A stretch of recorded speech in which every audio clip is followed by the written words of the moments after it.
à Jennifer Élysée Wefa, étudiante en génie énergétique et développement durable à Abomey-Calavi, au Bénin. Alors, qu'est-ce que c'est le génie énergétique et développement durable? C'est simple. C'est un secteur des énergies renouvelables qui traite de la production, de la distribution de l'énergie, de l'énergétique des bâtiments et des transports, et bien évidemment des génies et procédés de l'environnement.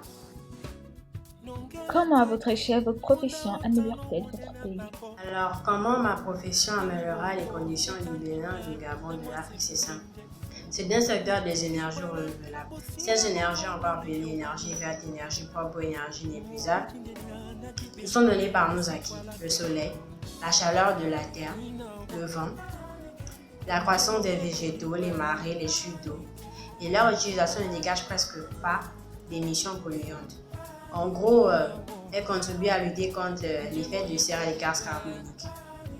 Et ce domaine aussi utilise des matières premières en fait, même la plus insignifiante possible. Pouvoir mettre au point des procédés simples, efficaces, pratiques, indispensables à tout un chacun et bien sûr disponibles à moindre coût. Que ce soit l'industriel ou la ménagère, tous deux auront accès à ces différents procédés ou à ces différents matériaux.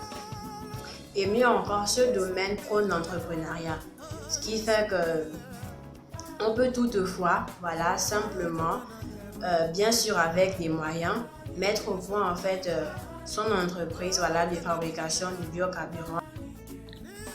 Pensez-vous que le développement de votre pays requiert l'implication de tous les citoyens? L'implication de tout un chacun dans le développement de l'Afrique, bien encore du Bénin ou du Gabon, est indispensable. On a besoin de tout un chacun. On a besoin des différentes idées, de s'associer, de réfléchir ensemble et de trouver de nouveaux concepts, de nouvelles idées afin de développer ce continent qui est nôtre. Quel est le rôle de la jeunesse africaine dans le développement du continent?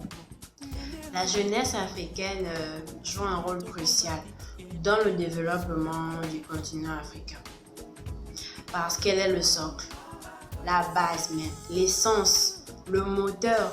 On ne peut pas vouloir le développement du continent sans faire agir cette jeunesse.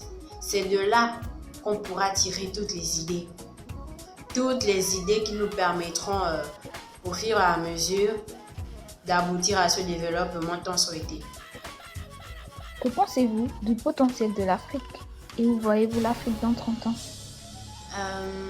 L'Afrique a un énorme potentiel, un colossal potentiel. Elle regorge de ressources et de matières premières presque inutilisées. Il faut juste changer quelques lois, mettre les bonnes personnes à la place qu'il faut. Le travail se fera. Dans 30 ans, je peux dire que je vois l'Afrique comme dans Black Panther, Wakanda. Désolée pour l'interprétation, mais je pense et je crois fort qu'on aura déjà notre propre énergie, nos propres procédés, tout simplement parce qu'on aura pu bien utiliser ce qui est à notre portée pour le meilleur de notre vie en fait. Que pensez-vous de ce projet? Ce projet, il est intéressant, tout simplement parce qu'il nous met au devant de la scène, nos jeunes, la jeunesse africaine. Il fait intervenir notre avis, il nous permet de nous exprimer et de voir en fait notre implication dans le devenir en fait de ce continent qui est le nôtre.